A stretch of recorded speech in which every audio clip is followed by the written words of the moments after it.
All right, we are finishing the lesson on function notation. Well, the lesson is actually called linear functions, but it's introducing you to function notation for the first time. So if you're not familiar, those linear equations, those are the y equals mx plus b equations. The only thing different that we're doing is instead of writing y, we're writing what's called f of x. So f of x equals mx plus b. So being able to solve for the input and output, we covered that yesterday. You'll be tested on it today, solving for the input and output. Graphing linear functions. You guys should already know how to do that. You should know how to plot the y-intercept and how to use your slope to find the next point, but we'll touch on that again today to refresh your memory. And writing a rule from a function table. So we barely touched on that yesterday. We'll finish that today. And just those real world problems like the ones that you'll see on your test. So like don't skip the word problems on your assignments because then when you get to your test, you don't know how to do them. All right, so we'll touch on that a little bit today. Yesterday's lesson, I included it in the slides because it's the same lesson, we're just finishing it. Recording right now, I'll post it in here when we're finished. And the worksheet. Last hour only had maybe like 10 minutes in class to work on it, so it is what it is. That's why I say to work on a little bit each night. So after yesterday's lesson, you should have been able to do the first 5 problems. If they're not done, then it just means that you have the whole worksheet to work on today. Maybe it's 10 minutes that you get, maybe it's 15 minutes. But just try to do a little bit each night. Because what I really want you guys to have done is have done the homework, so that way when you're in here, you can ask me questions about it before you take your exit ticket. So just kind of use that as a strategy for like how to study. One thing that we're going to try doing, because I'm not going to lie to you, the homework grades are pretty bad. A lot of kids just don't turn in stuff, which I mean, homework isn't worth a big chunk of your grade like assessments are, so maybe that's why. But we're going to try something a little different. So days that I give you to work on homework in class, toward the end of class, I'll have my little clipboard and I'll just give you points for what you did so far. And then if you didn't get the full points because maybe you didn't finish it or whatever, you can upload it to Schoology and get the rest of your points that way. Or like if you're absent that day that I check for homework in class, you upload it to Schoology, get your points that way. Does that sound fair? Does that make sense? So even though you might just be getting a 3 on the homework because you just started it today in class, just upload it when you're finished. It's not a big deal. It's just a lot better than like a 0 out of 10, which is what a lot of kids are having just because they don't turn in stuff. Maybe it's done, they're just not turning it in for some reason. So we're going to have exit ticket today for the last 20 minutes of class. And then just FYI, the deadline for late work is this Friday from the pink folders. I gave everyone a missing assignment report that had missing assignments. So if you just have questions or you need another worksheet or something, let me know. Because after this Friday, I don't have to accept them.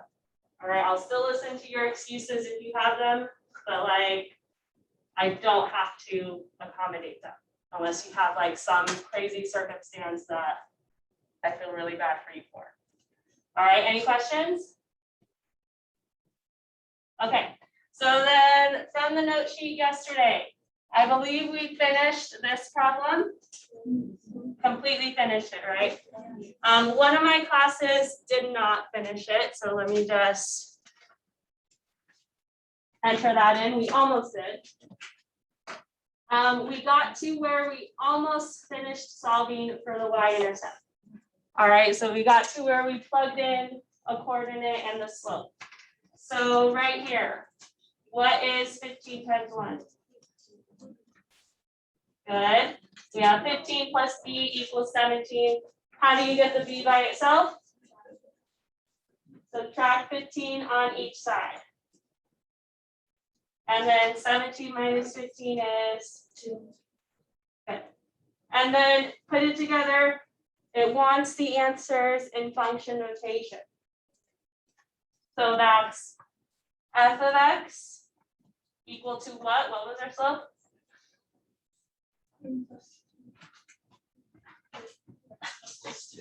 Good. So that 2 is positive. So putting it all together, it does look like y equals mx plus b. It's just function notation. There's no y's. All right, it's f of x. Questions? All right, so then now on to the class example. All right, and this one doesn't have that real world added to it, like a real world situation. Normally, these tables go with real world situations. Like we could say, this is the number of candy bars that you're buying, and that's how much they cost when you buy that much, right? So just be able to apply it to the real world situation. So if it asks you, how much does it cost when I buy 4 candy bars, what would you tell me? Based on this table. $26, right? So be able to do that on your test. But for right now, it just wants the linear function. So it just wants the equation in function notation. So the equation for linear functions. Normally it's y equals mx plus b, but with function notation, how is it different?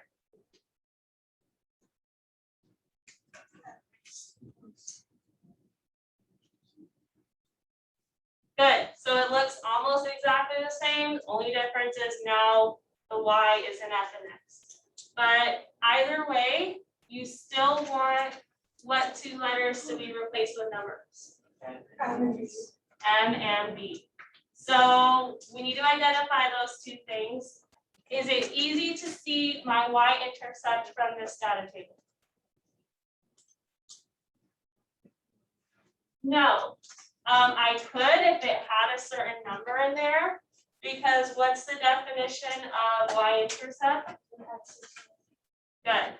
So y-intercept is when x is 0, and is x 0 at all in this table? No. So it's not really clear to see the y-intercept. So we'll save that for last. We'll find the slope first. The slope, the m. What formula did I say works really well for a table? Good. Change in y over change in x. So the triangle or the delta means change. So figure out your change in y and divide it by your change in x. So what's my change in y? And is it consistent throughout? It's not. So just kind of double check it. 6.5 plus 6.5 is 13. 6.5 plus 13 is 19.5. 19.5 plus 6.5 is.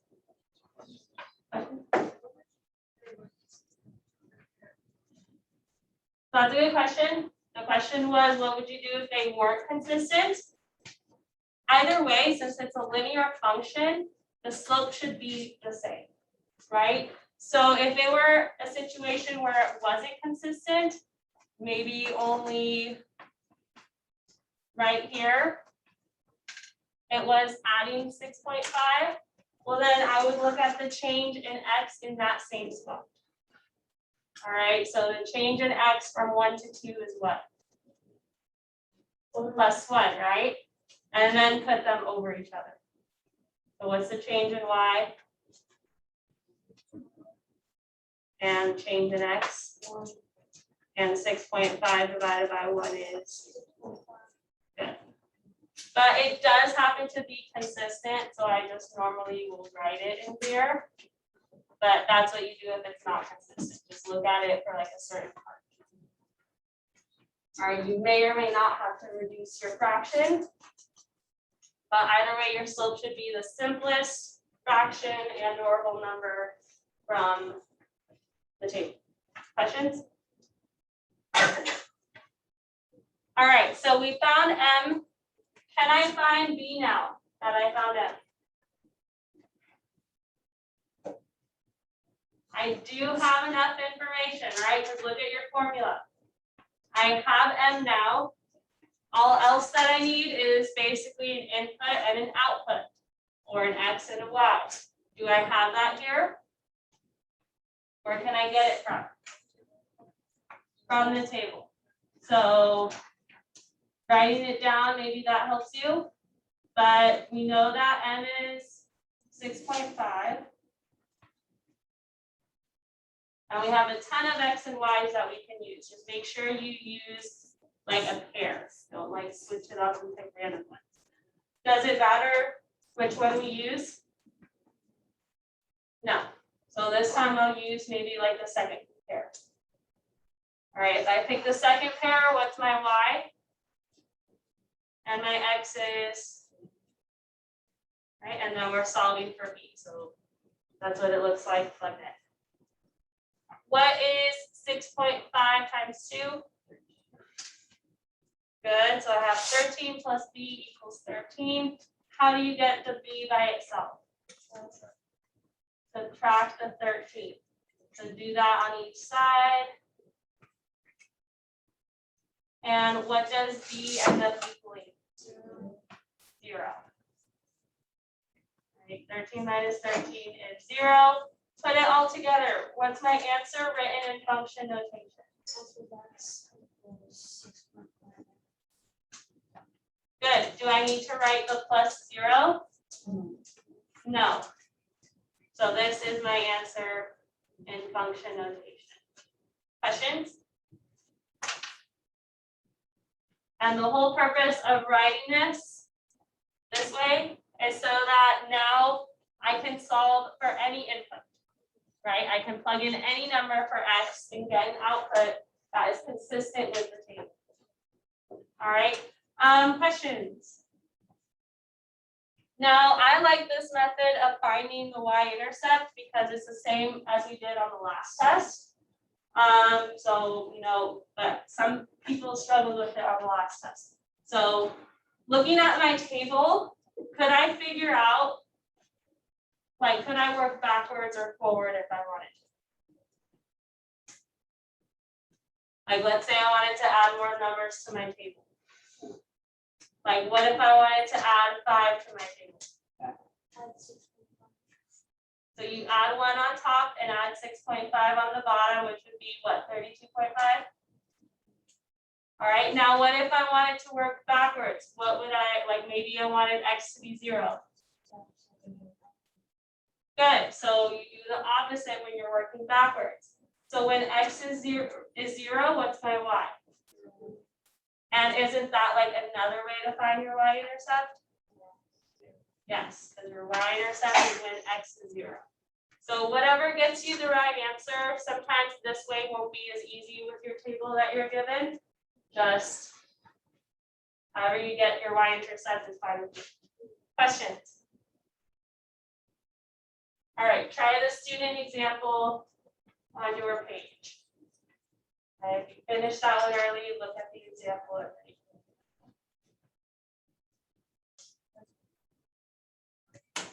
All right, so this is what I heard. Anyone get something different? All right, so let's see if you're right. So what do I need to make a linear function? What 2 things do I need to identify? Good, you need to find M and you need to find B. Which one did you find first? Good. That one's probably the easier one to figure out since there's no X value of 0 on the board, right? So what was your change in Y? And it was going up by 3, so it's positive. I wish we had an example where it was negative, but we don't. If it was, like if it was going down, put a negative in there, because that might affect your slope, might make it negative depending on if the other one is negative or not. So that's my change in Y. What's my change in X? 1, good. And 3 divided by 1 is, so my M is 3, so that's correct. How can you find your y-intercept?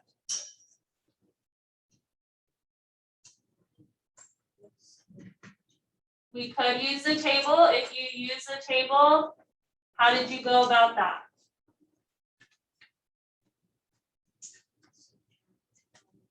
So we subtract 1, working backwards. 1 minus 1 is, and then what's my y when x is 0?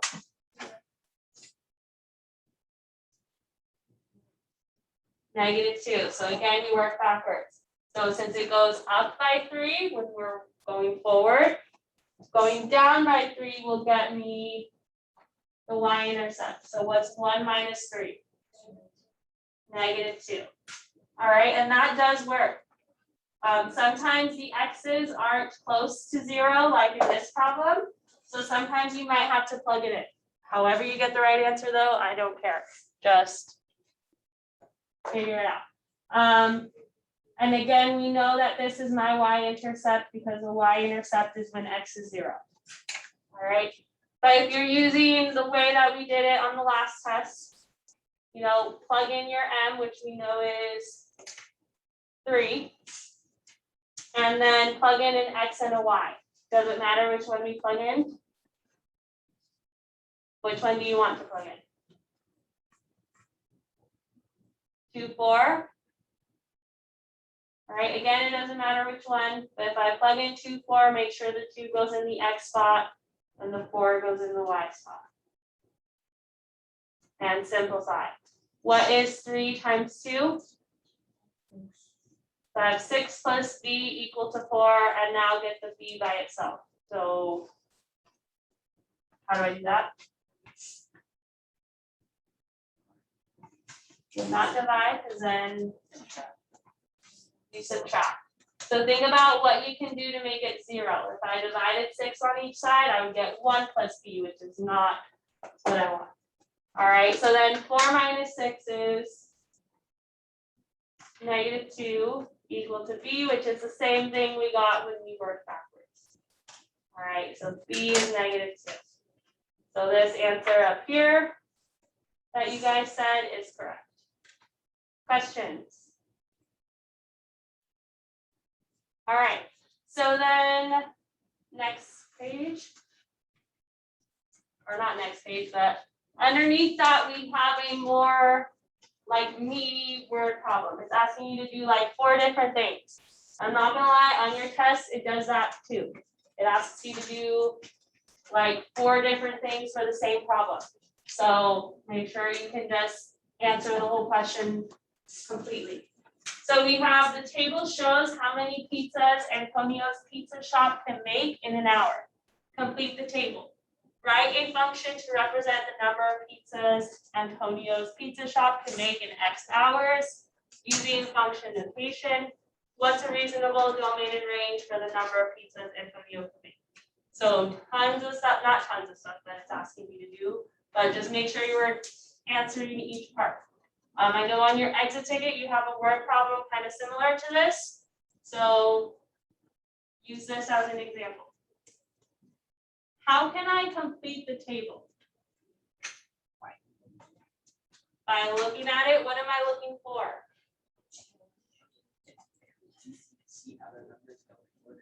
So you're looking for patterns, kind of like we did when we found the slope.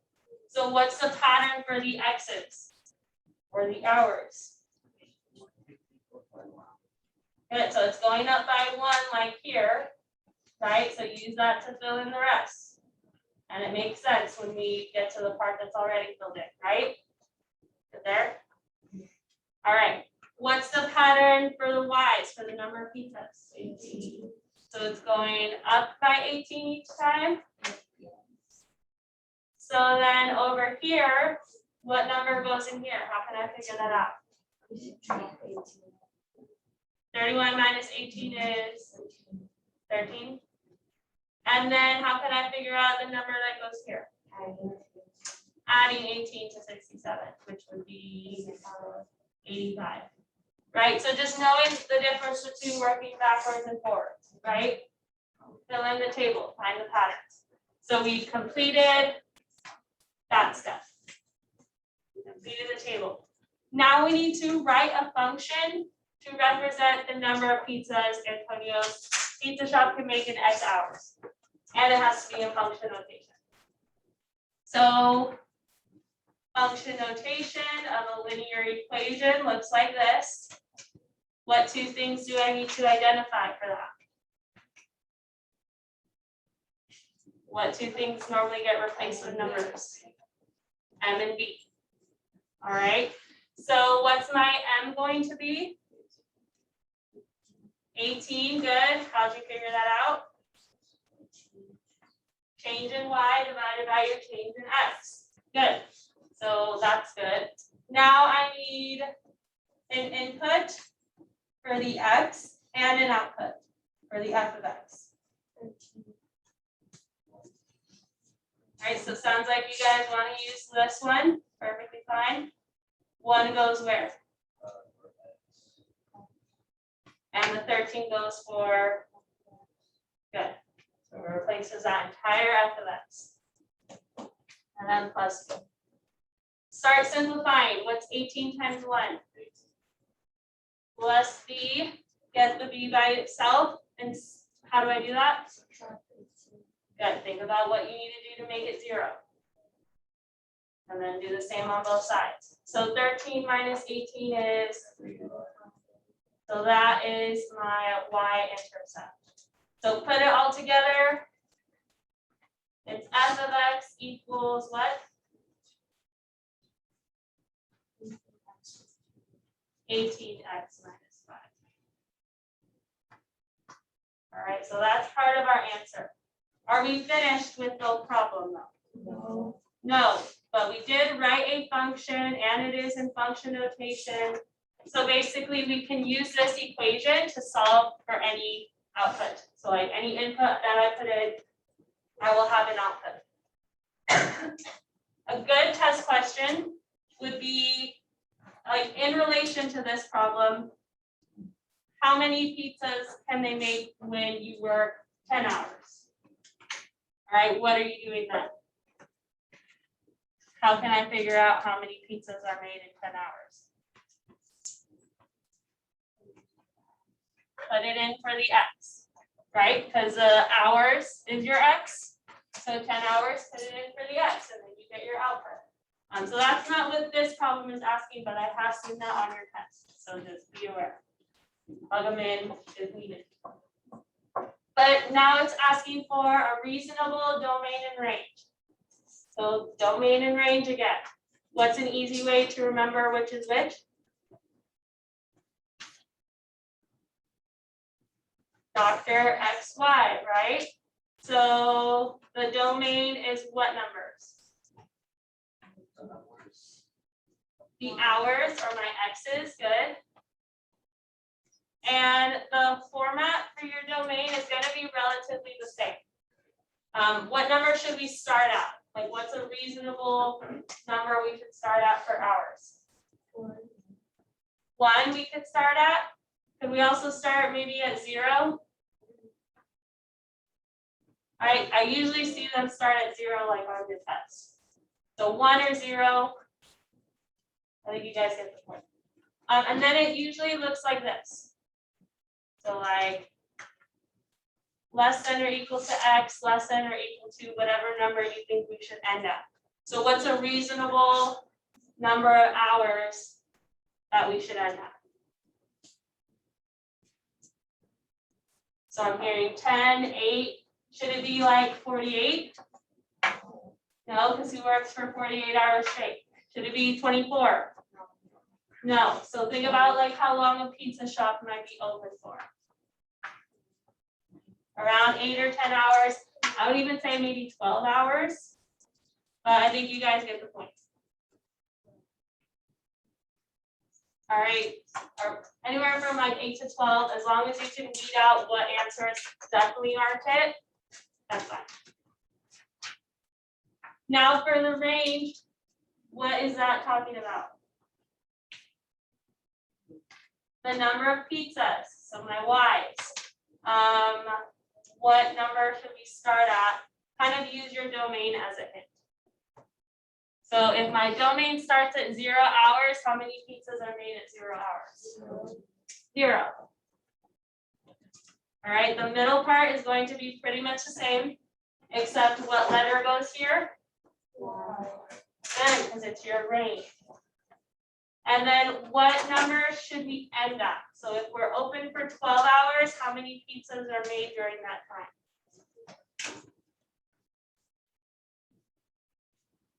You should be plugging in the 12 into your equation.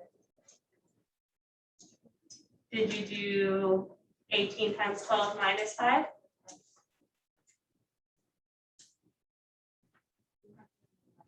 $211.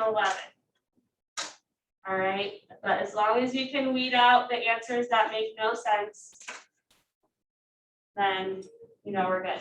And also, just like a side note, we figured out that it started at 0, but I think some kids would make the mistake of starting at -5. Because when my input is 0 for the x, you get 0 minus 5, which is -5. Can you ever have -5 pizzas made? No. So that's why we started at 0. Questions? All right, I'm gonna give you some time to work, but just real quick, because I know it's on your exit ticket. Let's just practice graphing for a minute. It's not on your notes or anything, so just kind of follow along. Let's say you are given something like this to graph. And it's in function notation.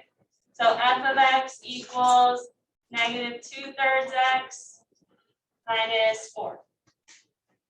All right, what's the first step in graphing? What do we always plot first? The y-intercept, good. What is my y-intercept here?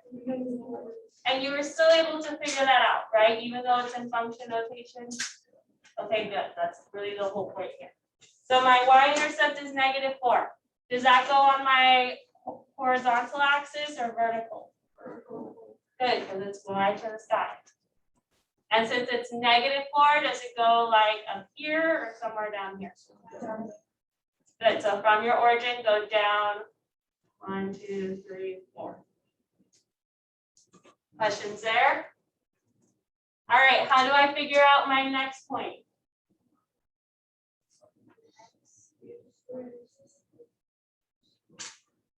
Use the slope. What do I tell you to use for the graphs? What formula? Good. Use m equals rise over run to plot the next point.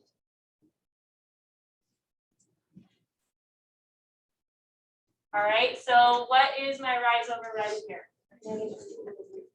So since it's a -2, does that mean I'm going up or down 2? So from your y-intercept, go down 2, and my run is always to the right. So going to the right, 1, 2, 3. All right, your rise depends on whether it's positive or negative. Your run is always to the right. I'm going to throw in another dot in there so I can make a straight line. So going down 2, to the right 3, and we're good. Questions? All right, so I'm going to give you some time to work on your worksheet.